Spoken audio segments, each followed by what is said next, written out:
ಶ್ರೀ ಗುರುಭ್ಯೋ ನಮಃ. ವೀಕ್ಷಕರೇ, ಇವತ್ತಿನ ಈ ಒಂದು ವಿಡಿಯೋದಲ್ಲಿ ನಾನು ನಿಮಗೆ ವೈಶಾಖ ಮಾಸದ ಕೃಷ್ಣ ಪಕ್ಷದ 2026ರ ವೃಷಭ ರಾಶಿಯ ಏಪ್ರಿಲ್ 17ನೇ ತಾರೀಕು ಬರ್ತಕ್ಕಂಥ ವೈಶಾಖ ಅಮಾವಾಸ್ಯೆಯ ನಂತರ ವೃಷಭ ರಾಶಿಯ ಸಂಪೂರ್ಣ ಭವಿಷ್ಯ ಹೇಗಿದೆ ಅಂತ ಈ ಒಂದು ವಿಡಿಯೋದಲ್ಲಿ ತಿಳಿಸ್ಕೊಡ್ತೇನೆ. ಅದಕ್ಕೆ ಮುಂಚೆ ಯಾರೆಲ್ಲ ನಮ್ಮ ಒಂದು ಚಾನಲ್ನ ಹೊಸದಾಗಿ ನೋಡ್ತಾ ಇದ್ದೀರಾ ಅವರೆಲ್ಲ ಭಕ್ತಿಯಿಂದ ಲೈಕ್ ಮತ್ತು ಸಬ್ಸ್ಕ್ರೈಬ್ ಮಾಡ್ಕೊಳ್ಳಿ.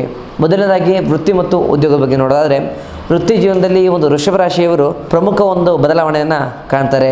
ಯಾರಾದರೂ ಪ್ರಮೋಷನ್ಗೋಸ್ಕರ ಕಾಯ್ತಾ ಇದ್ದರೆ ಈ ಒಂದು ತಿಂಗಳು ನಿಮಗೆ ಆ ಪ್ರಮೋಷನ್ ಅನ್ನೋದು ನಿಮ್ಮದಾಗುತ್ತೆ. ಜೊತೆಗೆ ಉದ್ಯೋಗದ ವಿಚಾರ ನೋಡ್ತು ಅಂತಂದರೆ, ಮಾಡ್ತಕ್ಕಂಥ ಕೆಲಸದಲ್ಲಿ ನಿಮ್ಮ ಶ್ರಮಕ್ಕೆ ತಕ್ಕಂಥ ಪ್ರತಿಫಲ ಸಿಗುವಂಥ ಸುಸಂದರ್ಭ ಇದಾಗುತ್ತೆ. ಮತ್ತು ನಿಮ್ಮ ಸ್ನೇಹಿತರಿಗೆ ನಿಮ್ಮಿಂದ ಒಂದು ಕೆಲಸದ ವಿಚಾರವಾಗ್ಬೋದು, ಯಾರಿಗಾದ್ರೂ ನೀವು ಕೆಲಸ ಕೊಡಬೇಕು ಅಂತ ಓಡಾಡ್ತಾ ಇದ್ದರೆ ಆ ಕೆಲಸ ನಿಮ್ಮಿಂದ ಸುಲಭವಾಗಿ ಆಗುತ್ತೆ. ಜೊತೆಗೆ ವೃತ್ತಿ ಕ್ಷೇತ್ರದಲ್ಲಿ ನಿಮ್ಮ ಕಠಿಣ ಪರಿಶ್ರಮಕ್ಕೆ ಉತ್ತಮ ಪ್ರಶಂಸೆ ಸಿಗುತ್ತೆ. ಜೊತೆಗೆ ನೀವು ಮಾಡ್ತಕ್ಕಂಥ ಎಲ್ಲ ಕೆಲಸದಲ್ಲೂ ಕೂಡ ಜಯವನ್ನು ನೀವು ಸಾಧಿಸ್ತೀರಾ. ಇನ್ನು ವ್ಯವಹಾರದ ಬಗ್ಗೆ ನೋಡೋದಾದರೆ, ವ್ಯವಹಾರದಲ್ಲಿ ಈ ತಿಂಗಳು ನಿಮಗೆ ಸುಸಂದರ್ಭ ಅಂತ ಹೇಳ್ಬೋದು. ಯಾಕಪ್ಪ ಅಂತಂದರೆ ಹಳೆಯ ಹೂಡಿಕೆಯಿಂದ ಈ ತಿಂಗಳು ನಿಮಗೆ ಲಾಭವನ್ನು ನೀವು ನೋಡ್ಬೋದಾಗುತ್ತೆ. ಜೊತೆಗೆ ಹೊಸದಾಗಿ ಇನ್ವೆಸ್ಟ್ ಮಾಡಬೇಕು ಅಂತಿದ್ರೆ ಸ್ವಲ್ಪ ತಡ ಮಾಡಿ ಒಂದು 15 ದಿನ ಕಳೆದ ನಂತರ, ಅಂದರೆ ಈ ಅಮಾವಾಸ್ಯೆಯಿಂದ 15 ದಿನ ಕಳೆದ ನಂತರ ಹೂಡಿಕೆಯನ್ನು ಮಾಡೋದು ತುಂಬ ಉತ್ತಮ. ಯಾಕಂದರೆ ಈಗ ನೀವೇನೇ ಹೂಡಿಕೆ ಮಾಡಲಿಕ್ಕೆ ಹೋದರೂ ಕೂಡ ಅಲ್ಲಿ ಪಾಸಿಟಿವ್ ಅನ್ನೋ ವಿಚಾರಕ್ಕಿಂತ ಸ್ವಲ್ಪ ನೆಗೆಟಿವ್ ವಿಚಾರಗಳು ಹೆಚ್ಚಾಗಿ ಕಂಡು ಬರುತ್ತೆ. ಹಾಗಾಗಿ ಆ ಒಂದು ವಿಚಾರದ ಸ್ವಲ್ಪ ಹೋಲ್ಡ್ ಮಾಡಿ. ಮತ್ತು ನೀವು ಯಾವುದಾದ್ರೂ ಒಂದು ಪ್ರಾಪರ್ಟಿಯಿಂದ ನಿಮಗೆ ಯಾವುದಾದ್ರು ಲಾಭ ಬರೋದಿದೆ ಅಥವಾ ಯಾವುದಾದ್ರು ಒಂದು ಪೂರ್ವಜಿತ ಆಸ್ತಿಗಳ ವಿಚಾರ ಬರೋದಿದೆ ಅಂತಂದರೆ ಈ ತಿಂಗಳು ಅದರಿಂದ ಒಂದು ಉತ್ತಮ ಫಲಿತಾಂಶವನ್ನು ನೀವು ಎಕ್ಸ್ಪೆಕ್ಟ್ ಮಾಡ್ಬೋದಾಗುತ್ತೆ. ಇನ್ನು ಆರ್ಥಿಕ ಸ್ಥಿತಿ ಬಗ್ಗೆ ನೋಡೋದಾದರೆ, ಆರ್ಥಿಕ ಸ್ಥಿತಿ ಈ ತಿಂಗಳು ನಿಮಗೆ ತುಂಬ ಬಲವಾಗುತ್ತೆ. ಜೊತೆಗೆ ಹಳೆಯ ಹೂಡಿಕೆಗಳಿಂದ ಉತ್ತಮ ಲಾಭ ಸಿಗೋದ್ರಿಂದ ನಿಮಗೆ ಹಣಕಾಸಿನ ಹರಿವು ಹೆಚ್ಚಾಗುತ್ತೆ. ಹೊಸ ಹಣಕಾಸಿನ ಮೂಲಗಳು ಕೂಡ ಸೃಷ್ಟಿಯಾಗುತ್ತೆ. ನಿಮ್ಮ ಒಂದು ಎಲ್ಲ ಕೆಲಸದಲ್ಲೂ ಕೂಡ ಲಾಭವನ್ನು ಕಾಣೋದ್ರಿಂದ ಅತಿಯಾದ ಒಂದು ಲಾಭವನ್ನು ನೀವು ಈ ತಿಂಗಳು ನೋಡ್ಬೋದಾಗುತ್ತೆ. ಮತ್ತು ಹಣದ ಮೂಲ ಕೂಡ ಹೆಚ್ಚಾಗಿರೋದ್ರಿಂದ ಖರ್ಚಿನ ಬಗ್ಗೆ ಸ್ವಲ್ಪ ಗಮನ ಇರಲಿ.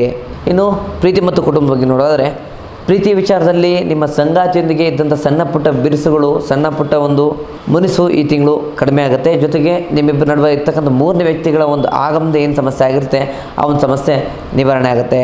ಜೊತೆಗೆ ನಿಮ್ಮಿಬ್ಬರ ನಡುವೆ ಇರ್ತಕ್ಕಂಥ ಪ್ರೀತಿ, ವಿಶ್ವಾಸ, ನಂಬಿಕೆ ಹೆಚ್ಚಾಗುತ್ತೆ. ನಿಮ್ಮ ಕುಟುಂಬದಲ್ಲಿ ನಿಮ್ಮಿಬ್ಬರ ಪ್ರೀತಿಗೆ ಒಂದು ಸಮ್ಮತಿಯನ್ನು ಸೂಚಿಸ್ತಾರೆ. ಯಾರೆಲ್ಲ ಮದುವೆ ವಿಚಾರದಲ್ಲಿ ವಿಳಂಬ ಮಾಡಿಕೊಂಡು ಮನೆಯಲ್ಲಿ ಒಪ್ತಾ ಇಲ್ಲ ಅನ್ನೋ ವಿಚಾರದಲ್ಲಿ ನೀವೇನು ತಡ ಮಾಡ್ತಾ ಇದ್ದರೆ ಈ ತಿಂಗಳು ಒಂದು ಒಳ್ಳೆಯ ಗ್ರೀನ್ ಸಿಗ್ನಲ್ ನಿಮ್ಮ ಮನೆಯ ಕಡೆಯಿಂದ ಸಿಗುವಂಥ ಸಂದರ್ಭ ಇದೆ. ಜೊತೆಗೆ ನಿಮ್ಮ ಸಂಗಾತಿ ನಿಮ್ಮ ಒಂದು ಬೆಳವಣಿಗೆ, ನಿಮ್ಮ ಪ್ರಗತಿಯಲ್ಲಿ ಪ್ರಮುಖ ಪಾತ್ರವನ್ನು ವಹಿಸ್ತಾರೆ. ಇನ್ನು ಕುಟುಂಬ ಬಗ್ಗೆ ನೋಡೋದಾದರೆ, ಕುಟುಂಬದಲ್ಲಿ ಇರ್ತಕ್ಕಂಥ ಹಿರಿಯರ ಒಂದು ಸಮಕ್ಷಮ ಕೂತು ನೀವು ಏನು ಮಾತಾಡ್ತೀರಾ ಈ ಒಂದು ಮಾತು, ನಿಮ್ಮ ಒಂದು ಮಾತಿಗೆ ಉತ್ತಮ ಪ್ರಶಂಸೆ, ಉತ್ತಮ ಗೌರವ ಮತ್ತು ನಿಮ್ಮ ಮಾತಿಗೆ ಒಂದು ಸ್ಥಾನಮಾನ, ಗೌರವ ಸಿಗುತ್ತೆ. ಜೊತೆಗೆ ಕುಟುಂಬದಲ್ಲಿ ಶುಭ ಕಾರ್ಯಕ್ರಮಗಳು, ಶುಭಾರಂಭವಾಗುವಂಥ ಸಂದರ್ಭ ಇದಾಗುತ್ತೆ. ಜೊತೆಗೆ ನಿಮ್ಮ ಒಂದು ಮನೆಗೆ ಒಂದು ವಾಹನದ ಆಗಮನ ಆಗುತ್ತೆ. ಇನ್ನು ಆರೋಗ್ಯದ ಬಗ್ಗೆ ನೋಡೋದಾದರೆ, ಮನೆಯಲ್ಲಿರ್ತಕ್ಕಂಥ ಹೆಣ್ಣು ಮಕ್ಕಳಿಗೆ ಆರೋಗ್ಯ ಸಮಸ್ಯೆ ಕಾಣುವಂಥ ಹೆಚ್ಚಾಗಿ ವ್ಯವಸ್ಥೆ ಇದೆ. ಅವರ ಆರೋಗ್ಯದ ಬಗ್ಗೆ ಸ್ವಲ್ಪ ಹೆಚ್ಚಿನ ಗಮನವನ್ನು ನೀವು ಕೊಡಬೇಕಾಗತ್ತೆ. ಮತ್ತು ಮನೆಯಲ್ಲಿರ್ತಕ್ಕಂಥ ಒಂದು ಹಿರಿಯರ ಒಂದು ಆರೋಗ್ಯದಲ್ಲಿ ಸಣ್ಣ ಪುಟ್ಟ ಏರಿಳಿತಗಳಾಗಲಿಕ್ಕಿದೆ. ಹಾಗಾಗಿ ಅವರ ಒಂದು ಆರೋಗ್ಯದಲ್ಲಿ ಕೂಡ ಸ್ವಲ್ಪ ಹೆಚ್ಚಿನ ಗಮನ ಕೊಡಬೇಕಾಗುತ್ತೆ. ಇನ್ನು ಈ ಒಂದು ರಾಶಿಯವರ ಆಧ್ಯಾತ್ಮಿಕ ತಂತ್ರ ಪರಿಹಾರ ಏನಪ್ಪ ಅಂತಂದರೆ, ಪ್ರತಿ ಮಂಗಳವಾರ ದುರ್ಗಾದೇವಿಯ ದೇವಸ್ಥಾನಕ್ಕೆ ಹೋಗಿ ಸಪ್ತ ದುರ್ಗಾ ಶ್ಲೋಕ ಅಥವಾ ಸಪ್ತ ಶ್ಲೋಕವನ್ನು ಹೇಳಬೇಕಾಗುತ್ತೆ. ಮತ್ತು ದುರ್ಗಾದೇವಿಗೆ ಕೆಂಪು ದಳದ ಹೂವನ್ನು ಅರ್ಪಣೆ ಮಾಡಬೇಕಾಗುತ್ತೆ. ಜೊತೆಗೆ ನಿಮ್ಮ ಕುಲದೇವರಿಗೆ ಒಂದು ಪೂಜೆಯನ್ನು ಮಾಡ್ಕೊಂಬರ್ಬೇಕಾಗುತ್ತೆ. ಸಾಧ್ಯವಾದಷ್ಟು ಬಡವರಿಗೆ, ಮಕ್ಕಳಿಗೆ ಪುಸ್ತಕ ಅಥವಾ ವಸ್ತ್ರವನ್ನು ದಾನ ಮಾಡೋದ್ರಿಂದ ನಿಮ್ಮ ಜೀವನದಲ್ಲಿ ಇರ್ತಕ್ಕಂಥ ರಾಹು ಬಲನಾಗ್ತಾನೆ. ನಿಮ್ಮ ಜೀವನದಲ್ಲಿ ಇರ್ತಕ್ಕಂಥ ಎಲ್ಲ ನೆಗೆಟಿವ್ ಥಾಟ್ಸ್ಗಳು ದೂರ ಆಗಿ ಪಾಸಿಟಿವ್ ನಿಮ್ಮ ಜೀವನದಲ್ಲಿ ಸದಾ ನೆಲೆಸಿರುತ್ತೆ.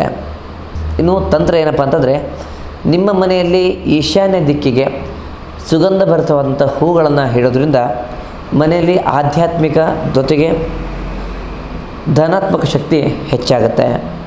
ಈ ಒಂದು ರಾಶಿಯವರ ಅದೃಷ್ಟ ಸಂಖ್ಯೆ ಯಾವುದಪ್ಪ ಅಂತಂದರೆ 9, 3 ಮತ್ತು 6. ಈ ಒಂದು 3 ನಂಬರ್ಗಳು ಇವ್ರ ಜೀವನದಲ್ಲಿ ಬಹಳ ಪ್ರಮುಖ ಪಾತ್ರವನ್ನು ವಹಿಸುತ್ತೆ.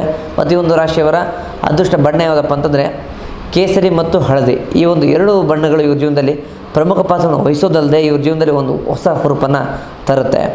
ಒಟ್ಟಾರೆಯಾಗಿ ಇದಾಗಿತ್ತು ವೈಶಾಖ ಮಾಸದ ವೈಶಾಖ ಅಮಾವಾಸ್ಯೆಯ ವೃಷಭ ರಾಶಿಯ ಸಂಪೂರ್ಣ ಭವಿಷ್ಯ. ಇನ್ನು ನಿಮ್ಮ ಜೀವನದಲ್ಲಿರ್ತಕ್ಕಂಥ ಯಾವುದೇ ಸಮಸ್ಯೆಗಳ ಪರಿಹಾರಕ್ಕೋಸ್ಕರ ನಮ್ಮ ನೇರ ಭೇಟಿಗಾಗಿ ಕೆಳಗೆ ಕಾಣ್ತಕ್ಕಂಥ ನಂಬರ್ಗೆ ಕರೆ ಮಾಡಿ ನಮ್ಮನ್ನು ನೇರವಾಗಿ ಭೇಟಿಯಾಗಿ ಮುಂದಿನ ವಿಡಿಯೋದಲ್ಲಿ ಸಿಗೋಣ. ಧನ್ಯವಾದಗಳು.